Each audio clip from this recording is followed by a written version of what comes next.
मनोगुप्ती, वचोगुप्ती और कायगुप्ती। मन, वचन, काय, ये 3 गुप्तियां होती हैं। अगर हमें आश्रव होता है तो 3 गुप्तियों से होता है। मन से आश्रव होगा, वचनों से आश्रव होगा और काय से आश्रव होगा, शरीर से कृत कार्य अनुमोदना।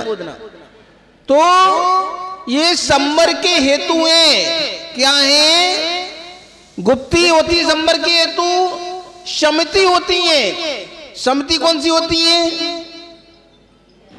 ईर्य सम्मति, भाषा सम्मति, ऐसा सम्मति, आधार निक्षेपण सम्मति और व्युत्सर्ग सम्मति। तो सम्मति क्या काम करती है? ईर्य सम्मति माने होता है देख के चलना, 4 हाथ देख करके चलना। अब 4 हाथ देख करके क्यों चलना? हमें तो भैया दूर तक का दिखाई देता है। तो आचार्य महाराजों ने कहा है 4 हाथ इसलिए देख के चलना क्योंकि हर व्यक्ति का शरीर अपने अपने हाथ से 3.5 हाथ का होता है। चाहे आप अपने हाथ से नापो, चाहे हम नापे, चाहे आप नापो, तो उसका नाप ही आएगा सर से पैर तक 3.5 हाथ।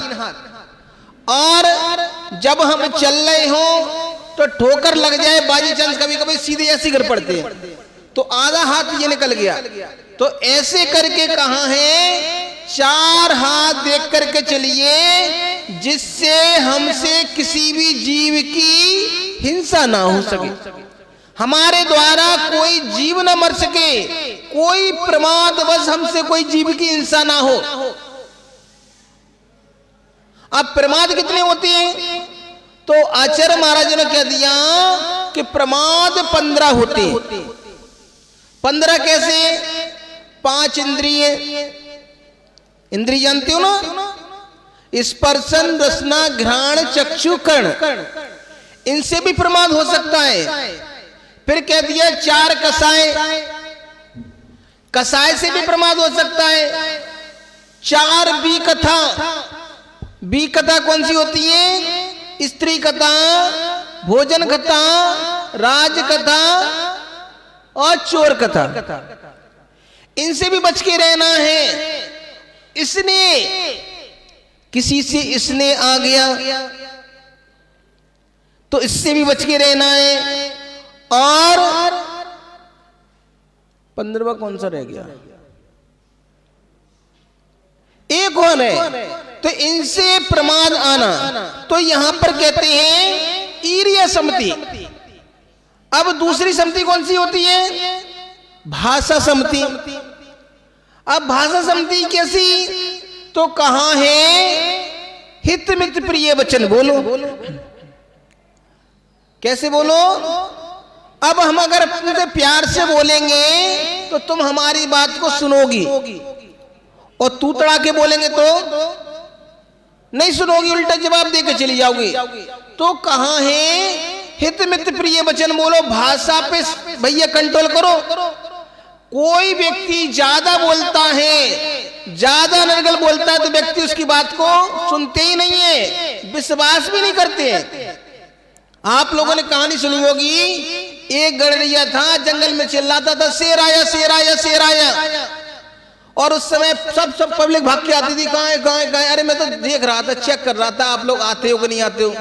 1 बार हो गया, 2 बार हो गया, अब 3री बार हकीकत में शेर आ गया। अब उसने खूब आवाज लगाई तो शेर उसको खा के चले गया। कोई नहीं है। वो सब लोगों ने क्या कहा? अरे वो तो वैसे मजाक करता रहता। तो भाषा भी कैसी होनी चाहिए? मिष्ट भाषा होनी चाहिए, हितकारी होनी चाहिए। मित यानी कम शब्द होना चाहिए और सभी को प्रिय लगने वाले। अगर हमारे शब्दों से आपको आपका दिल दुख रहा है, आपको लग रहा है मैं कमेंट्स मार रहा हूं, तो वो जिनवाणी नहीं हो सकती है। जिनवाणी तो प्रत्येक जीव को प्रिय लगने वाली होती है, उसका हित करने वाली होती है और सीमित होती है। तो दूसरी शब्द कौन सी हो गई? भाषा समझी। तीसरी समझी हो गई ईश्वर समझी। ईश्वर समझी माने कि हमें दिन में भोजन करना चाहिए। कब करना चाहिए? दिन में भोजन करना चाहिए, सोध के करना चाहिए। बिना सोधे नहीं, बिना देखे खा लिया, अब कीड़ा चला गया मुंह में और कह रहे हो वाह टेस्ट आ गया। देख के भोजन करो, और क्या खाने योग्य वस्तु है क्या नहीं है उसका भी दिमाग लगाओ। आजकल ब्रेड में अंडे लग के आ रहे, डॉक्टरों ने कह दिया अंडा शाकाहार है और अपन लोग खा नहीं है। तो इसलिए कहा है सोच समझ के आहार कीजिए, क्या हमें खाने योग्य है क्या खाने योग्य नहीं है, और दिन में ही भोजन करना चाहिए, रात्रि में नहीं करना चाहिए। तो कह दिया ईश्वर समझी। आदर निश्चय बड़ समझी। कोई भी चीज उठाते हो रखते हो तो देख के रखो। कभी कभी पुस्तक में देखना इतने छोटे छोटे से बारीक कीड़े चलते हैं, हम गौर से देखते हमें दिख जाती है। तो किसी भी जीव की हिंसा ना हो, तो ये कह दिया आदर नीचे बढ़ सकती कि देख के रखो और देख के उठाओ, हो सके तो रूमाल से मार्जन कर लो कि भैया कोई कीड़ा कीड़ा चल रहा हो तो हट जाएगा। फिर कह दिया प्रतिष्ठापन समझी कि हम लघु शंका और सोच भी जाए तो उस स्थान को देख लो, हवा कर दो थोड़ी सी, क्या होगा? कोई मच्छर अच्छर हैं छोटे में नहीं दिख रही हैं तो हवा के प्रभाव से उड़ जाएंगे। तो ये 5 सम्मति हो गई। आचार्य महाराज कहते हैं किसी को ज्ञान ज्यादा नहीं है, अब हमने अध्ययन नहीं किया तो क्या हमें मोक्ष नहीं होगा? तो उन्होंने कहा होगा, क्यों नहीं होगा। तो उसके लिए क्या करें? 5 सम्मति 3 गुप्ती का प्रयोग कर लो। अब देखो देख के तो हर कोई चल लेगा, पढ़ाई लिखाई इसमें नहीं चाहिए, है ना। और भाषा अच्छे प्रिय भाषा बोलो, कोई से कटु शब्द नहीं बोलो, किसी का दिल नहीं दुखे भैया। दिन में देख करके खाओ, है ना। कोई सामान उठाओ रखो तो देख के रखो, लघु शंका सोच जाओ तो देख कर जाओ। अब इसमें कोई पढ़ाई की समस्या नहीं है, आप इतना विवेक लगाते हो। और 3 गुप्ती, मन गुप्ती, वचन गुप्ती, काय गुप्ती, ये तीनों ये 8 चीजें आपके पास हो जाएंगी तो आप भगवान बन जाओगे। कोई ग्रंथ पढ़ने की आवश्यकता नहीं, बड़े बड़े ग्रंथ छपड़ा सार ये लब्धि सार ये आदि आदि। आप 8 चीजों का पालन कीजिए, अष्ट प्रवचन का मात्र का पालन कर लेंगे तो आप नियम से भगवान बन जाएंगे। पूज्य आचार्य श्री ने एक बार कहानी सुनाई थी कि एक मुनिराज से उनको नमोकार मंत्र याद नहीं होता था। गुरु के पास जाते थे तो रोते थे कि गुरुदेव बताओ मेरी कैसी मंद बुद्धि है कि आप बार बार मैं बताते हो सिखाते हो पर मुझे नमोकार मंत्र तक याद नहीं हो रहा है, तो मेरा कल्याण कैसे होगा। रोते थे पर गुरु उपकारी हुआ करते थे। गुरु ने बहुत सारी बात बताई, छोटे छोटे मंत्र बताए, पर वो सब भूल गई। फिर आके रोने लगे तो गुरु ने कह दिया ठीक है तुम्हें मंत्र याद नहीं हो रहा है तो एक छोटी चीज याद कर लो। नहीं क्या? तुष्मास भिन्नम। क्या कहा? दाल अलग है, छिलका अलग है, शरीर अलग है, आत्मा अलग है, इतना याद कर लो। अब बेचारे इतने सहज सरल थे, सम्मति का पालन करते थे, गुप्ती का पालन करते थे, पर दिमाग में क्या चलता था बताओ, हमें एक चीज याद नहीं हो रही। अब आहार के लिए गए तो मन में बोलते जा रहे तुष्मास भिन्नम तुष्मास भिन्नम तुष्मास भिन्नम। अब आहार करना चालू किया तो तुष्मास भिन्नम ही भूल गए। अब जैसे ही भूले तो बेचारों ने फिर आहार छोड़ दिया। बताओ गुरुदेव ने एक छोटी सी चीज बताई थी, हमने वो भी भूल गए। चलते चलते सहज सरलता में चले जा रहे हैं। एक माँ जानते नहीं थे, दाल धो रही थी तो पूछ लिया सहजता में, माँ क्या कर रही हो? तो उन्होंने कहा कुछ नहीं बाबा, तुष्मास भिन्नम करोमि। ओ यही तो गुरु ने मंत्र बताया था। और देखिए अष्ट प्रवचन का मात्र से 5 समती 3 गुप्ती से वो इतने खो गए तस्मात् भिन्नम में कि उनको केवल ज्ञान की प्राप्ति हो गई। तो भले ही हमें ज्ञान ना हो कोई बात नहीं, पर हम 5 समती 3 गुप्ती का पालन कर रहे हैं तो नियम से आप क्या बन जाओगे, भगवान बन जाओगे। फिर कह दिया सम्मर के हेतु क्या क्या होते हैं, फिर कह दिया 10 धर्म। अभी पर्युषण पर्व थे तो उनमें 10 धर्मों की विवेचना हुई। कौन से थे? उत्तम क्षमा, उत्तम मार्दव, उत्तम आर्जव, उत्तम शौच, उत्तम सत्य, उत्तम संयम, उत्तम तप, उत्तम त्याग, उत्तम आकिंचन, उत्तम ब्रह्मचर्य। तो इनसे भी सम्मर के हेतु हैं। फिर कह दिया अनुपेक्षा, तो 12 भावना का भी चिंतन करना चाहिए। जितने भगवान बने हैं सबने कहीं ना कहीं से 12 भावनाओं का चिंतन किया है और 12 भावना का चिंतन कर करके अपनी आत्मा में खो गए हैं और अपनी आत्मा में खो करके भगवान बन गए। फिर कह दिया 22 वर्ष सेना आवश्यक है। देखिए जितने भी जल्दी भगवान जो व्यक्ति बनते हैं वो उपसर्ग जय बन जाते हैं। जिन्होंने उपसर्ग को सहन किया है, उपसर्ग को अंगीकार किया है, कहीं से उसका कोई विरोध नहीं किया है, वह व्यक्ति जल्दी भगवान बन जाते। पूज्य आचार्य ने कल बताया था कि एक मुनिराज साधना कर रहे थे और एक पुराना भवका बैरी देवता बन गया और उसने ऐसे ही मुनिराज सामय कर रहे थे, ऐसे ही मुनिराज को उठाया और 20 समंदर में फेंक दिया। पर मुनिराज उस उपसर्ग को सहन करके उसमें वैसे ही बैठे रहे और उनको तुरंत केवल ज्ञान की प्राप्ति हो गई। तो जो 22 वर्ष होते हैं, ये 22 वर्ष हम स्वयं अंगीकार करते हैं और उपसर्ग होता है, उपसर्ग हमारे ऊपर दूसरा करता है। तो हर किसी को इन 22 वर्षों में दक्ष रहना चाहिए, क्योंकि जब मच्छर काटता है तो कहीं से कहीं हलन चलन की परिस्थिति नहीं होती है। उस समय चिंतन करना चाहिए कि बताओ वो मुनिराज धन्य हैं जिनको घानी में पेल दिया गया, तब उन्होंने उपनयन की। हमें तो एक मच्छर काट रहा है, भूख प्यास दंश मशक, ये सारे जो 22 वर्ष हैं ये हमें कर्मों की निर्जरा कराने में हेतु होते हैं। फिर कह दिया चारित्र, तो कर्मों के आश्रम में कारणभूत बाह्य बंधक क्रियाओं का त्याग करने का चारित्र कहते हैं। तो ऐसे ये सम्मर के हेतु हैं। जब हम जीवन में सम्मर लाते हैं तो हमें ये सारी चीजें हमारी कार्यकारी हो जाती हैं। कौन कौन सी? गुप्ती, शमति, धर्म, अनुपेक्षा, परसय और चारित्र। जब ये सारी चीजें हमें क्या करती हैं, हाँ, उस आश्रम में सहकारी बनती है रोकने के लिए।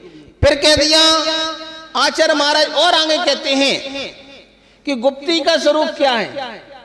तो गुप्ती का स्वरूप बताते हैं सम्यक योगे निग्रहो गुप्ती, कि योग का सम्यक प्रकार से निग्रह करना गुप्ती कहलाता है।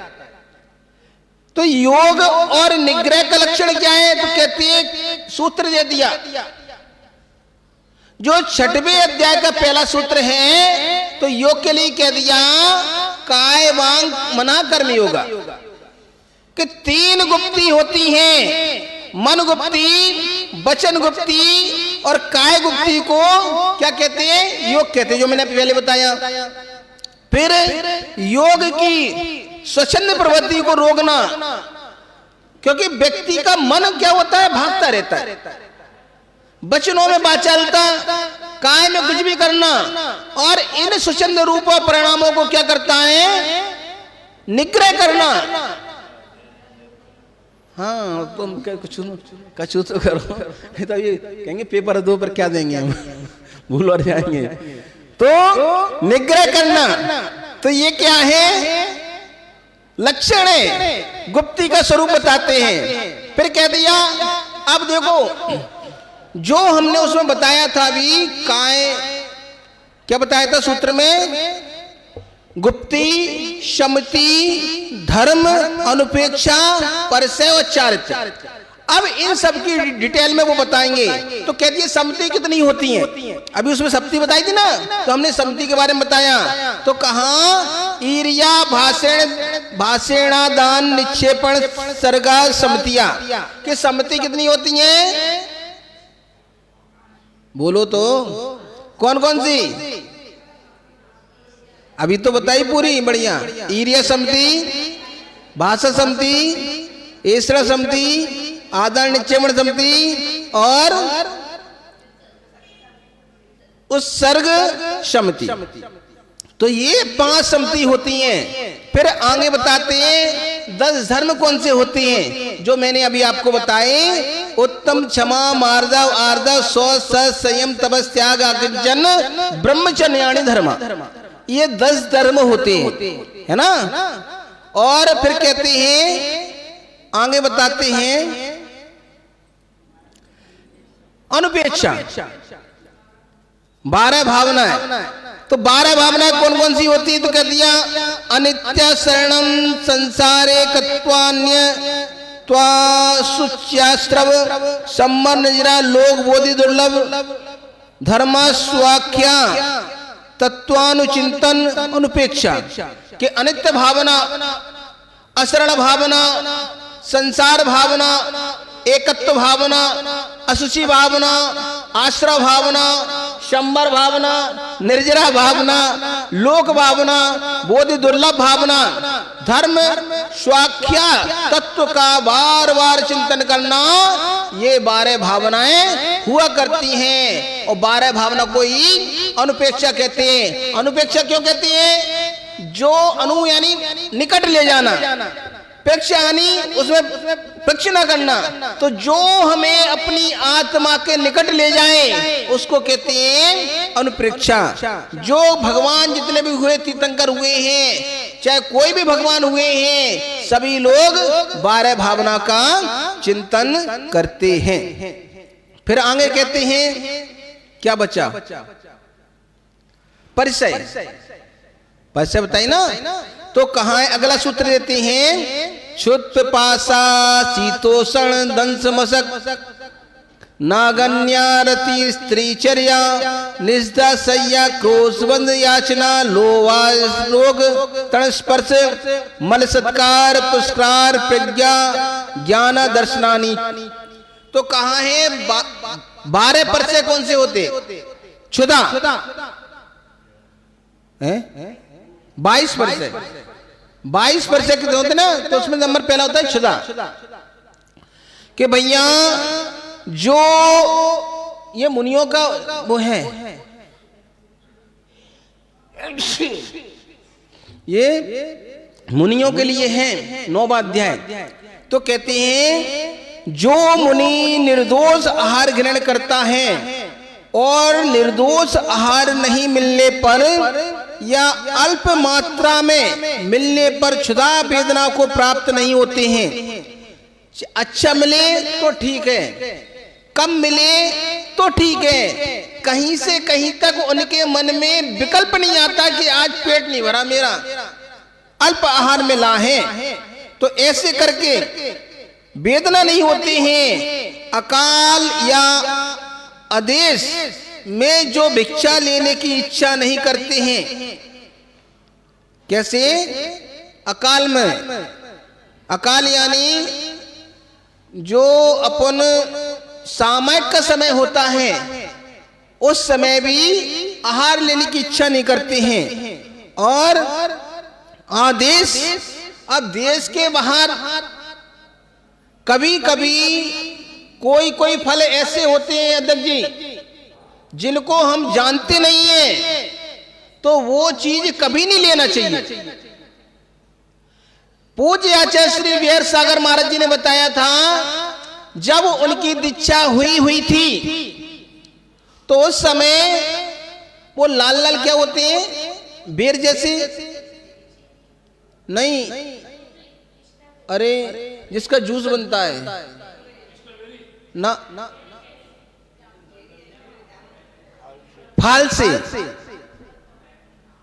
होते हैं बेर जैसे, और जब उसका जूस बनता है, यहाँ नहीं मिलता होगा, एमपी में मिलता है, उसका जूस बनता है तो लाल रहता है पूरा। तो किसी ने महाराज जी को जूस दिया, तो महाराज जी को तो पता ही नहीं था फालसे क्या होते हैं, तो महाराज जी ने उसको अनार का जूस समझ के लिया, और जैसे अनार का जूस समझ के लिए तो वो तो बहुत मीठा था, तो नहीं कि ये क्या है, फालसे का जूस है, महाराज जी फालसे का जूस है। और महाराज ने क्या कर दिया, अंतराय कर दिया। अब उन्होंने पूज्य आचार्य श्री विराग सागर महाराज जी को बताया कि गुरुदेव आज चौके में ऐसी ऐसी घटना घट गई, मैंने सोचा अनार का जूस था, पता नहीं उन लोगों ने कहा फालसे का जूस है, और तो जानते ही नहीं है, तो मैंने अवक्ष समझा, उसको छोड़ अंतराय करके आ गए। तो तब आचार्य श्री ने बताया नहीं, यहाँ एमपी में फालसे का जूस चलता है, बड़ा ठंडा करता है, अच्छा करता है, पौष्टिक रहता है, अंतराय नहीं करना चाहिए, ले लेना चाहिए।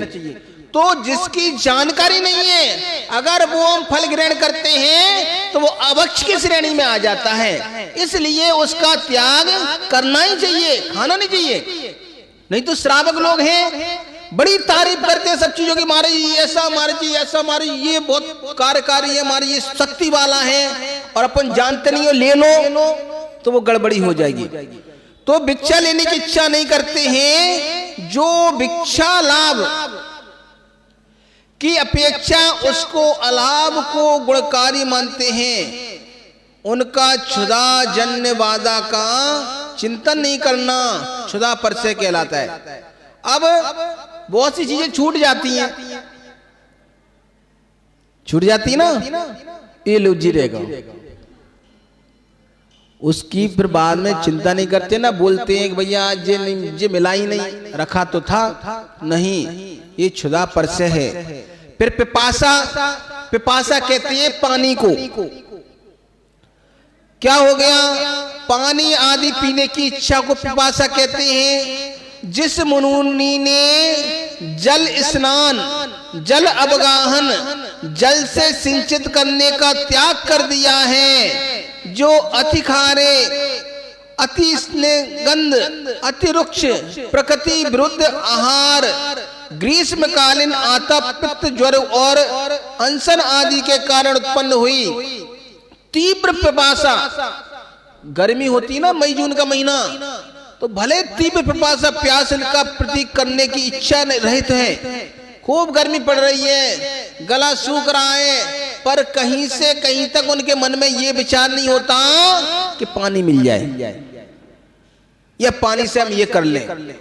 तो जो प्यास रूपी अग्निशिखा को संतोष रूपी शीतल सुगंधित जल से शांत कर लेते हैं, उन मुनि के तृष्णा पर से जय होता है। फिर कह दिया शीत पर से जय। अब ठंडी हो भैया, ठंडी लग रही, ठंडी लग रही, ठंडी लग रही, ये मुनिराज है ना, ये मुनिराज जब गर्मी पड़ती है तो धूप में पहाड़ पर बैठ करके साधना करते थे, जितनी ज्यादा अपने शरीर को तपाते थे, कहते थे परिचय अपने आप को लेना है, तो परिचय में क्या करें, धूप पड़ रही, मई जून का महीना है, चलो पहाड़ पे चलते हैं, सामयिक करेंगे। ठंडी लग रही है तो समंदर के किनारे, नदी के किनारे बैठ के, शीतल हवा चल रही है, वहां पर बैठ के साधना करते थे। तो क्या होता था, इनकी कर्मों की निर्जरा हो जाया करती थी, क्योंकि ये वस्त्रों के त्यागी होते हैं।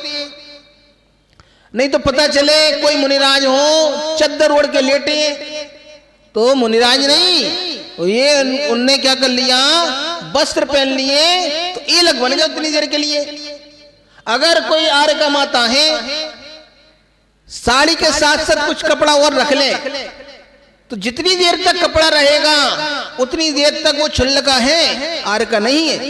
क्योंकि आर्य का क्या होती है, एक साड़ी होती है, और मुनिराज कैसे होते हैं, नग्न होते हैं, उनके ऊपर एक भी धागा नहीं रहता है। तो ऐसे ही पक्षी के समान जिनका आवाज निश्चय नहीं है, पक्षी दूर दूर से उड़ के आते हैं, अब यहाँ बैठ गए, कल वहां बैठ गए। ऐसे ही कौन होते हैं? ऐसे ही मुनिराज हुआ करते हैं कि आज सलूम्बर में आ गए, कल कहाँ जाएंगे, परसों कहाँ थे। तो जो वर्षा आदि तीनों ही ऋतुओं में वृक्ष मूल, शिखा तल, चौपट आदि पर निवास करते हुए शीतल हिमपात या झंझावत होने पर भी अग्नि आदि के द्वारा शीत का प्रतिकार करते हैं। अब ऐसा नहीं ठंडी लग रही है अग्नि के पास बैठ जाओ, नहीं, अग्नि के पास नहीं जाना चाहिए। हाथ सेक रहे हैं, बिल्कुल नहीं, चाहे कितनी भी सर्दी आ जाए हमको सहन करना है। हमारे आचार्य महाराजों ने ऐसे ऐसे बीजाक्षर दिए हैं कि जनवरी की सर्दी पड़ रही हो और जनवरी की सर्दी में ऐसा बीजाक्षर का स्मरण करना चालू कर दो कि शरीर से पसीना उत्पन्न चालू हो जाए, पसीना निकलना चालू हो जाए। ऐसे बीजाक्षर हैं। उन्हीं में से अग्नि प्रज्वलित करने वाला बीजाक्षर होता है रम।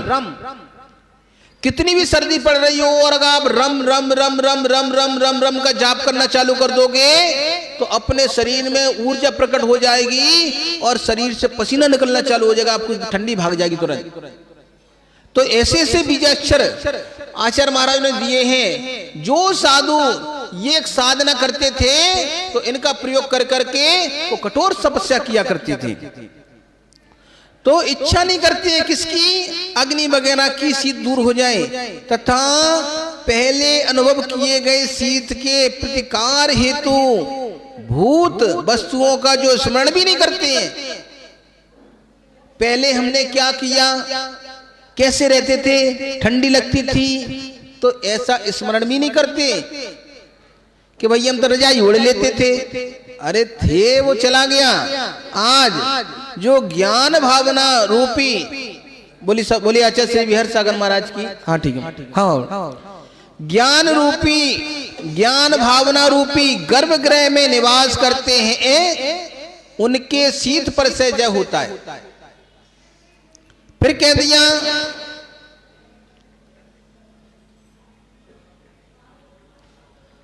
वस्त्र कौन से होते हैं, 5 प्रकार के। तो कह दिया चर्मज, बलकज, रोमज, तण और सूतादि 5 प्रकार के वस्त्र होते हैं। और मुनिराज 3 ऋतुओं में योग कौन कौन से धारण करते हैं, तो ग्रीष्म ऋतु में आतापन योग, कौन सा, आतापन योग। शीत ऋतु में अभ्राव आकाश योग और वर्षा ऋतु में वृक्ष मूल योग धारण करते हैं। वर्षा में कहां बैठ जाते हैं, वृक्षों के नीचे। जब बरसात होती है ना, हवा चलती है और शरीर पे पत्ते से पानी निकलता है तो कितनी सर्दी लगती है। तो वर्षा ऋतु में पेड़ के नीचे बैठ जाते हैं और शीत ऋतु में आकाश के नीचे बैठ जाते हैं। भैया ठंडी हवा चल रही है, कोई दिक्कत नहीं लगने दो। और उष्ण में, उष्ण ग्रीष्म ऋतु में कहां बैठ जाते हैं, गर्मी में, धूप में बैठ जाते हैं, गर्मी में तपने दो शरीर को। तो ऐसे कर करके ये है। अब कहां है, उष्ण पर से, तो छाया रहित वृक्षों के से युक्त वन में मध्य जो अपनी इच्छा अनुसार प्राप्त हुए हैं, आसन आदि की अधिकाता से जिसे दाह उत्पन्न हुई है, वह दाह कठोर साधु वायु आतप के कारण जिनके गले में शोष उत्पन्न होता है, जो उसके प्रतिकार के बहुत से अनुभूत हेतु को जानता हुआ भी उन पदार्थों का चिंतन भी नहीं करता है, जिसे हृदय प्राणियों की पीड़ा के परिहार में लगा देता है, उस साधु के चारित्र रूप रक्षण रूप उष्ण पर से जय होता है। अब दंश मशक मच्छर काटते हैं ना, पर कभी कभी देखा जाता है जो साधु दंश मशक के उपद्रव को सहन करता है उसे दंश मशक पर से कहते हैं। यहां अपने ये कौन सा नोड़ा है, क्या है, नगोड़ा, नोड़ा, नहीं जी, नोहरा। अरे यहाँ के बड़े विचित्र विचित्र नाम हैं। 5-10 मिनट के लिए जाते हैं तो इतना मच्छर का आतंक होता है, हर जगह काटते हैं वो। तो थोड़ी देर के लिए बैठ जाते तो लगता है थोड़ी पर सुई जैसे चुभाते हैं ना, तो लगता है वास्तविकता में दंश में का क्या होता है। महाराज जी ने एक बार बताई थी, एक मुनिराज थे संग में, जब वो सामायिक करते थे तो उस समय महाराज जी ब्रह्मचारी थे, देखा हजारों मच्छरों से लिपटे हुए थे। सभी लोग खड़े हो जाएंगे, पूजा आचार्य आ रहे। सौरभ